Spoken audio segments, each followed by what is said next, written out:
hisia. Hadisi ya jina ni tembo halisia. Ndugu mkuu ama champesi wametoka wapi? Kichoge Twitter ni wapi? Yani muziki na sanaa ziko wapi? Nyayo on Twitter ni hatari. Basi inua nchi yako uiweke juu. Wakijaribu kukushusha tuiweke juu. Na represent fully yani kibazu. Tamini watu jue nchi hii ni kuu.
tamasha ya siku ya leo. Asante sana kwa wote waliotuletea burudani la siku ya leo. Mheshimiwa Rais, ningelipenda tuweze kuangalia kwenye runinga ili kwa kifupi tupate makala yake the father of internet, Dr. Vint Cerf, the Vice President and Chief Internet Evangelist, Google. Your Excellency, President William Ruto, and the wonderful people of Kenya, Jambo and happy Jamuhuri Day. Thank you for giving me the honor and privilege to share this message with you as you celebrate 59 years since Kenya became a republic. Within the next decade, after Kenya's first Jamuhuri Day, an early version of what we now know as the internet took shape when TCP/IP, the protocol that makes it possible for computers to communicate with each other, was invented. While the wave that was the African independence movement at that time was pivotal to freedom from oppression, the invention of the internet was likewise pivotal in humanity's freedom to share and receive ideas. Since those early days, I have been working with other stakeholders in promoting universal access to the internet, open standards, and a free and multi-stakeholder model of internet governance. That work brought me to Kenya 11 years ago for the Internet Governance Forum, a trip that I fondly remember and hope to make again. Today, Africa is home to some of the world's most vibrant economies and the greatest entrepreneurial energy. Kenya is one of those economies, and I like to refer to Kenya as a digital sprinter, because by continuing to accelerate your digital transformation, you are sprinting further ahead towards economic development and inclusive, sustainable growth. A recent study we've done has showed that the best way to do that is to grow physical capital through universal access to the internet, build human capital, promoting emerging technologies, and sharpen competitiveness through a market-friendly policy and regulatory environment. I urge you all to support the President's plan to invest in the digital superhighway to reach more villages, schools, hospitals, businesses, and homes, and the digital upskilling of small and medium-sized businesses, the youth, creatives, and developers. That's because every person deserves the opportunity to access the ideas, tools, and networks to transform their own lives, their enterprises, and their communities. Google has been a part of the Kenyan dream for over 15 years. We will continue to collaborate and work with you in driving this digital transformation. Thanks so much for listening. And as they say, see you on the net. Asante sana, tumpongeze kwa makofi the father of internet, Dr. Vint Cerf.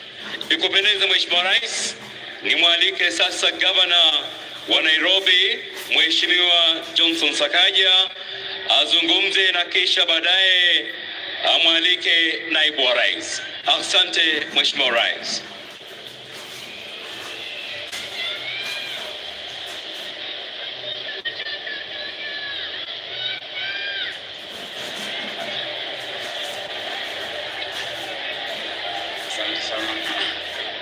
Thank you. Your Excellency, the President of the Republic of Kenya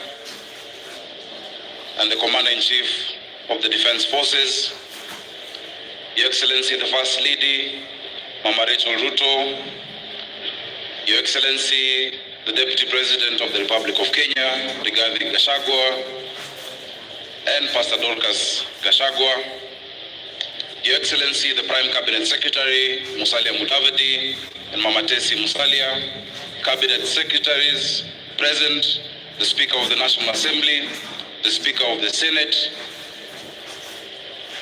the Diplomatic Corps, members of Parliament from both the National Assembly and the Senate, wananchi wa Nairobi na wananchi wa Kenya, happy Jamuhuri Day. Your Excellency, 59 years ago, close to where we stand today in this county of Nairobi, our flag flew over a free people in a free country for the first time. Your Excellency, in the years before we won our independence, the people of Nairobi were violently divided by race. The colonizers' army surrounded and marched through Ziwani and Kariakoo and Pumwani, arresting thousands of Nairobians, many of whom ended up in a camp near here in what we call today Uhuru Gardens. Your Excellency, some paid the ultimate price there. Thousands paid the ultimate price elsewhere in our country. That is the darkness from which our heroes of our independence delivered us from. Your Excellency, our freedom was bought by blood, and we should never forget that. We can never repay the debt that we owe to those who fought and died for our independence. But as responsible heirs, we can do three things. One, Your Excellency, we can remember and keep alive the memory of the sacrifice that they made to us.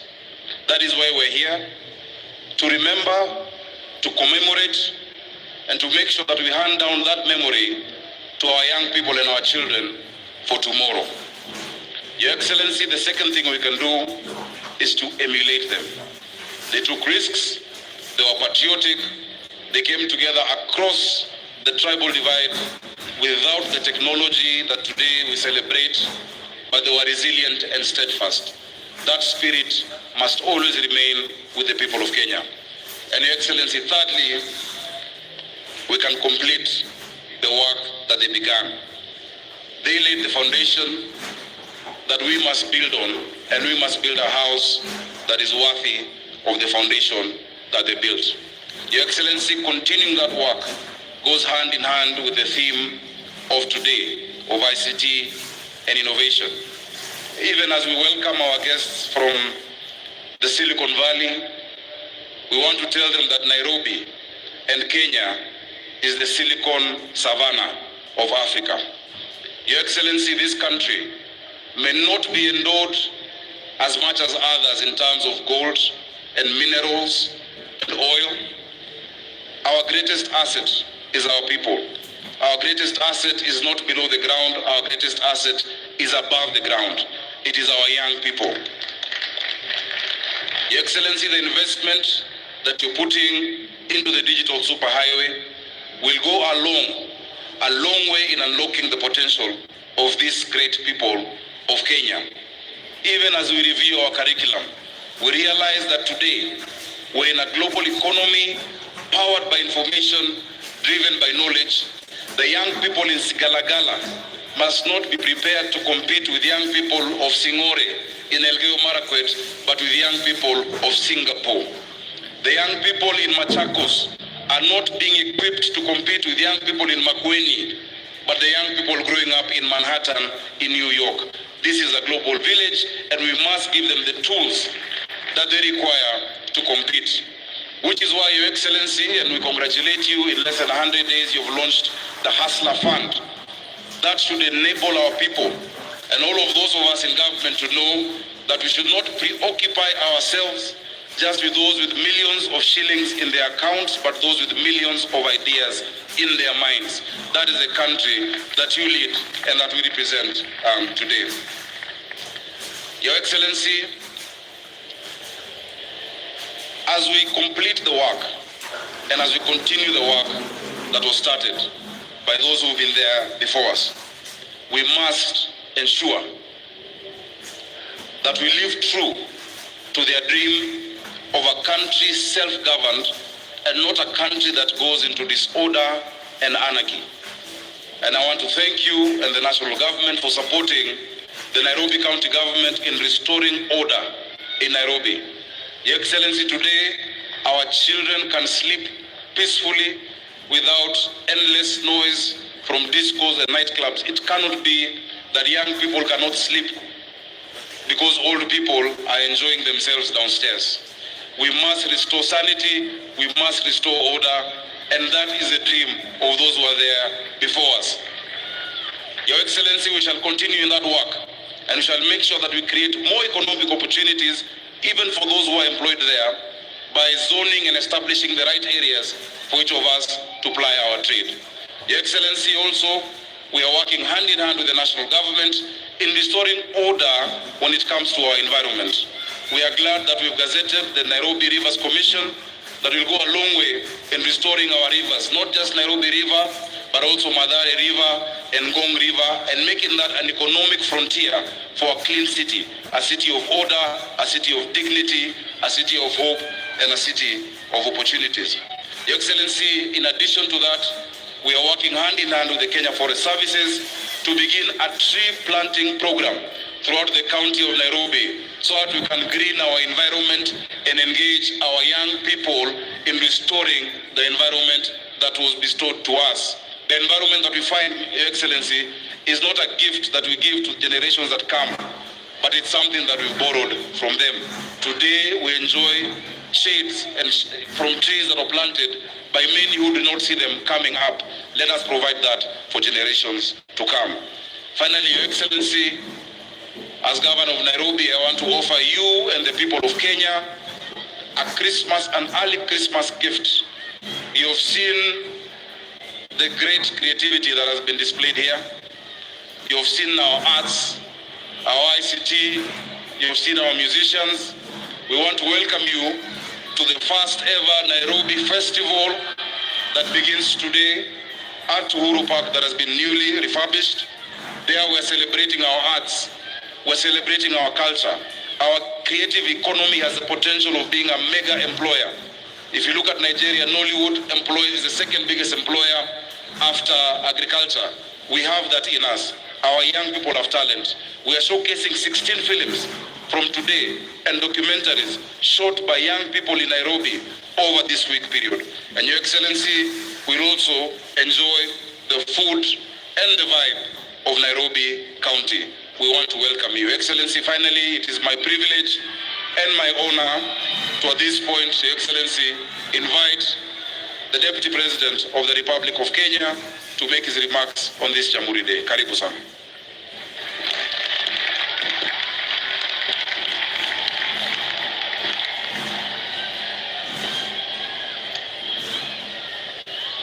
Thank you, Your Excellency, the President of the Republic of Kenya and Commander-in-Chief of Kenya Defense Forces, Dr. William Samoei Ruto, Your Excellency, the First Lady of the Republic of Kenya, Mama Rachel Ruto, Speakers of the National Assembly and the Senate, the Deputy Chief Justice and Vice President of the Supreme Court, the Honorable Philomena Mwilu, the Governor of the Nairobi City County, Johnson Sakaja, Your Excellencies, Ambassadors and High Commissioners, members of the Diplomatic Corps, political and other leaders, distinguished and invited guests, dear Kenyans, ladies and gentlemen. Your Excellency, today Kenya is 59 years old. A 59-year mark is a point of either great joy and hope in life or a point of despair. For Kenya, it marks a departure towards a great life ahead. Since 1964, when Kenya became a republic, we have come a long way. Kenyans have worked hard and built a strong nation, a peaceful and respected nation with a wonderful people and great heritage. Mr. President, I have had no greater hope than I have today. As we build on the progress we have made over the years, Kenya is ready for a great takeoff under the Kenya Kwanza plan under your leadership. Although we are facing several challenges, we'll offer you all the support to deliver to the people of Kenya as promised. If anything, we must live as envisioned by our forefathers and freedom fighters who remain great and dear to us every day. They shed their blood for us into the future, but ahead of us is great work. Mr. President, every year we have marked this day with new hope and great aspirations as a people. This year, under your leadership, we take a greater leap not just into our history, but into the future, especially on the singular aspect of technology and innovation. As a departure from the past, where tech economy was a mirage, poverty, illiteracy, and disease was our common denominator. These three enemies made majority of Kenyans slip into a life of great indignity. Your Excellency, today, Kenya has made a considerable progress in the tech race. We celebrate our young people who have continued to make us proud in this space. We encourage them to move with greater speed and dominate, not only regionally but also globally, just as we have done in athletics. This is a great tool towards human liberation. Mr. President, this cause is indomitable. This is a path to an equal Kenya, where every child goes to school, every Kenyan has food on the table, where every Kenyan has access to quality and universal health care, where every Kenyan has clean and safe drinking water. We are leaving no one behind in this race. Your Excellency, this is the leadership our nation requires in the 21st century as we move closer to realizing Kenya's Vision 2030. We are also set to reap our demographic dividend since the window of opportunity opens in the year 2039, if we are well prepared. I have no doubt in my mind that we are on the right move as a nation. Before I invite Your Excellency, allow me on my own behalf and on behalf of the people of Kenya to wish you and your family a Merry Christmas and a Happy New Year. Your Excellency, it is now my singular honor and duty to welcome you to address the people of Kenya. Ladies and gentlemen, Mr. President.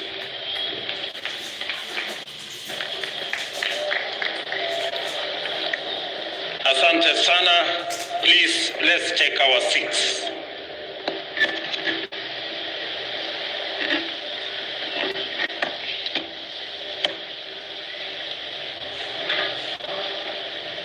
Thank you very much.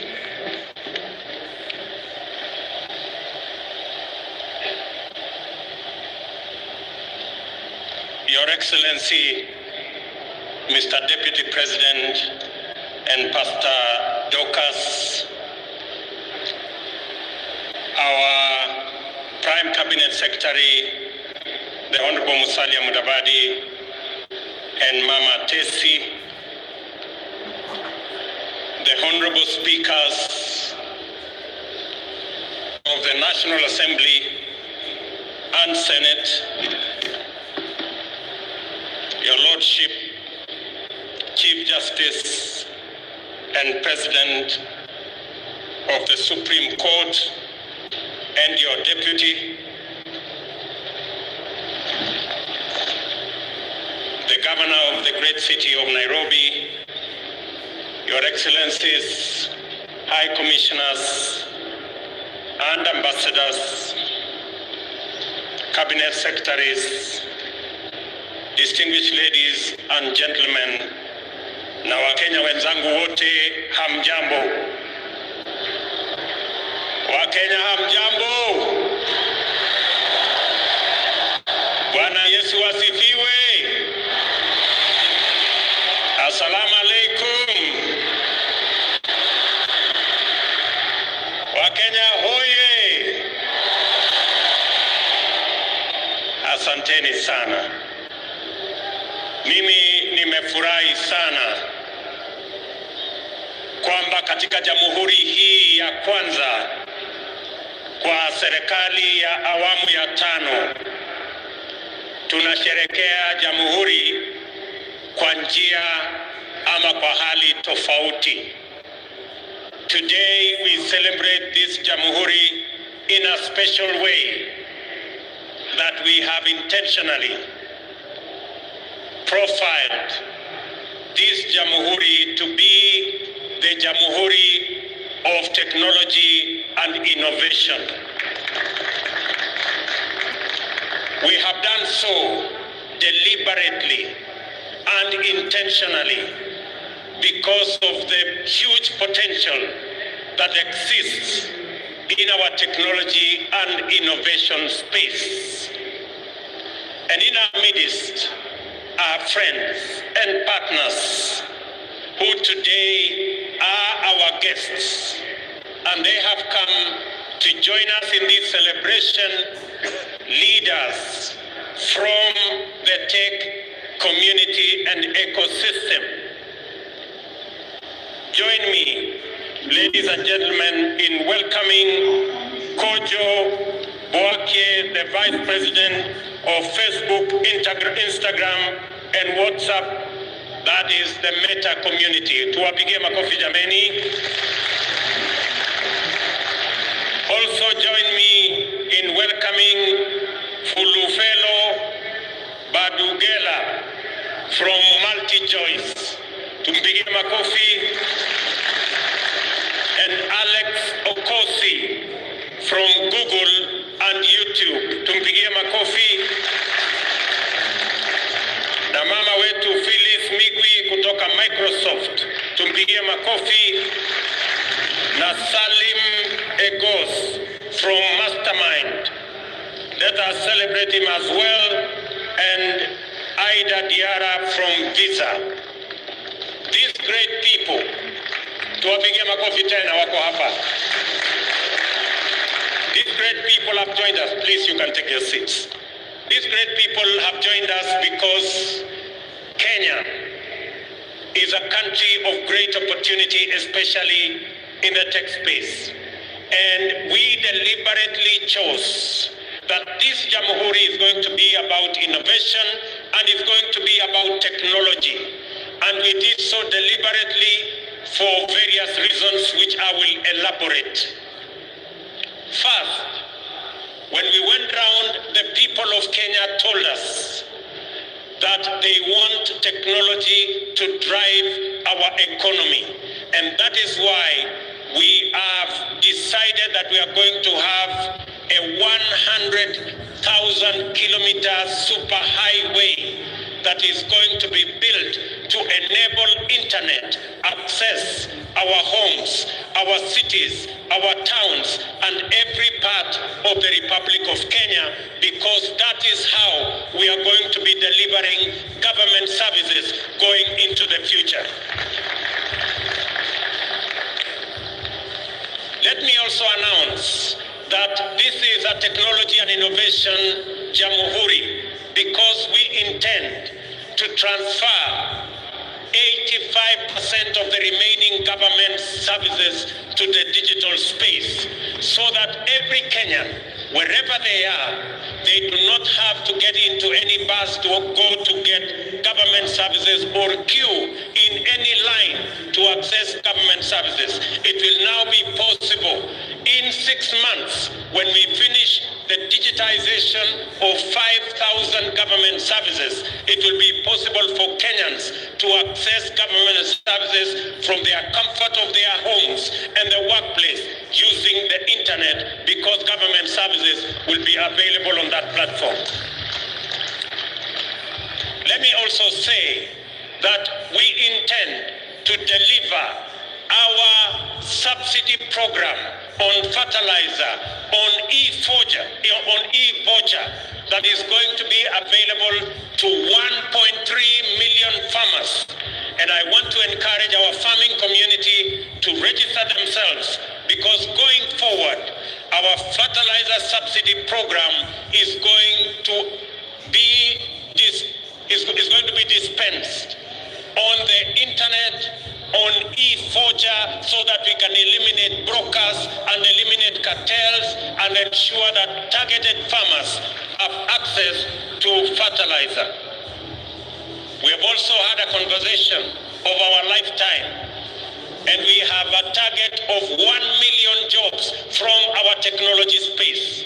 We've had a candid conversation with our technology and digital space leaders that Kenya, going into the future, we're going to have 1 million jobs, and that is why it is necessary and it is important that all of us understand the importance of technology and the place of innovation going into the future. Let me also say, as we deliver our universal health coverage, our tech community is going to be the space for e-health, and therefore our universal health coverage is going to be provided on a digital backbone and ensure that all health records are made portable, courtesy of technology, because that is the intention of our administration going into the future. And let me say that if there was any doubt in anybody's mind about the power of technology, just look at what has happened to the Hustler Fund. In a record 12 days, today, the Hustler Fund has 15.4 million subscribers. In just 12 days, the Hustler Fund has lent 7.54 billion Kenya shillings to approximately to the 15 million Kenyans that are on that space. And let me also say that the Hustler Fund has accumulated savings of close to 400 million shillings in just 12 days. Well on track to 1 billion shillings in the next few days. It confirms the power of technology. Without committees, without secretariat, that is what the Hustler Fund has achieved. And the good news, and I want to thank the millions of Kenyans who have borrowed on this platform, that today 1.2 billion shillings has already been repaid by Kenyans who borrowed on this platform. And it is clear that two things have come around because of what you have seen on the Hustler Fund. Number one, it has provided a platform for millions of Kenyans who have been looking for an opportunity to save.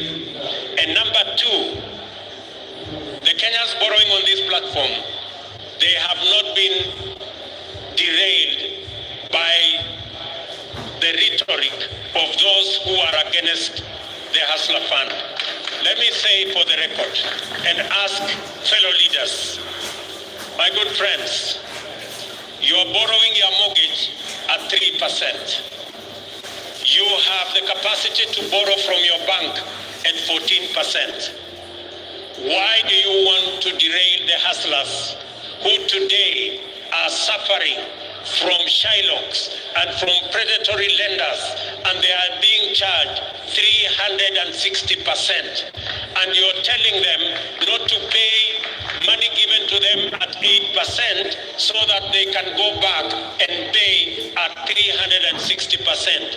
Be humane, be kind, please allow the people borrowing on the Hustler Fund to also enjoy low interest rates the way you and your families are enjoying. Do not derail those Kenyans who have suffered for long from now accessing money on a digital platform that is of interest, that is reasonable. And as we enter the 6th decade of our independence, we can proudly cite many achievements and impressive progress made through our own consistent efforts as evidence that our freedom struggle was neither an empty political adventure nor reactionary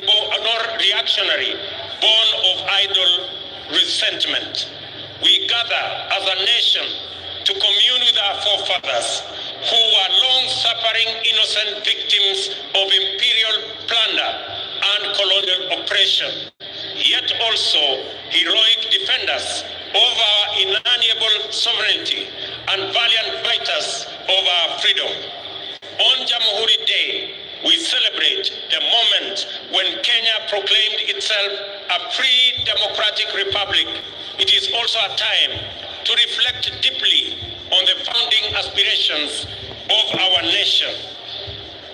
And I want to say, while I move along with you, that in the early moments of this administration, we engaged to ensure that the challenges that millions of Kenyans told us in this campaign, we began the journey to address those challenges. One of the biggest and notorious challenge is the challenge of high cost of living. And it is imperative that we have a clear plan. And I want to tell the people of Kenya, this high cost of living, we are tackling it in 3 phases.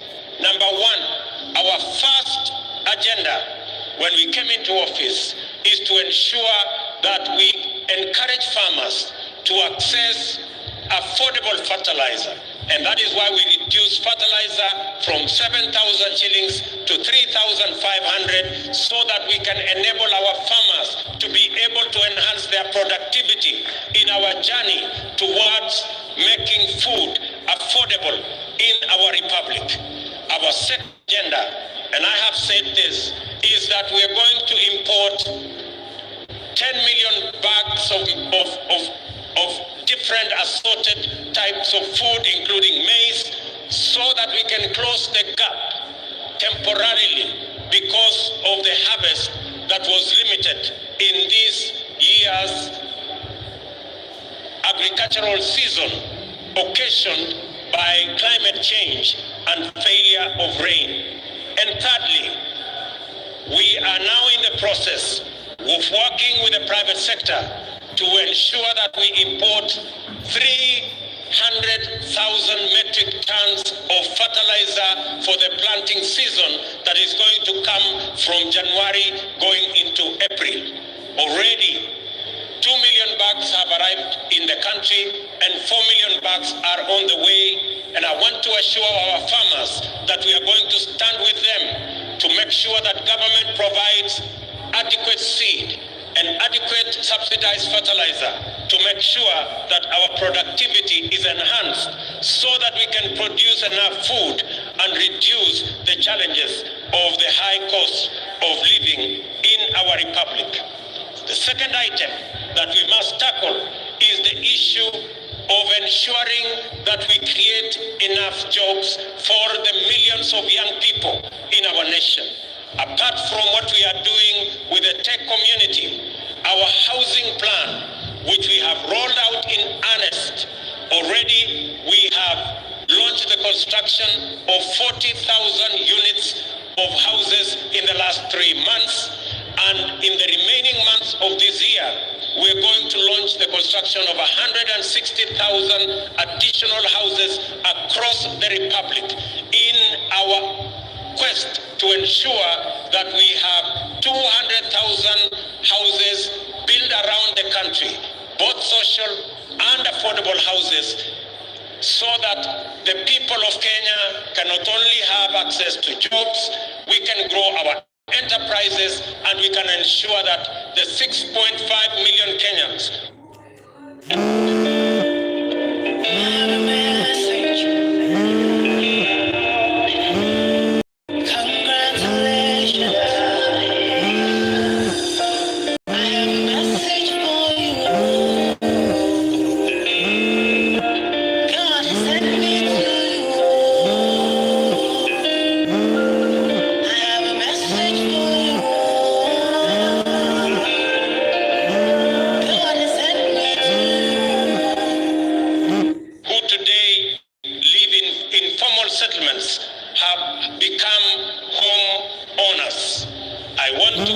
request and ask all county governments. We already have 15 county governments that are working with us on this plan. I want to ask all the remaining county governments to come on board so that we can move together in the journey to ensuring that we create jobs, we build our enterprises, and Kenyans have access to affordable housing. Let me also say, on the matter of ensuring, our fourth item is to ensure that we transit from rain-fed agriculture to agriculture under irrigation. And that is why we are building 100 new mega dams around the country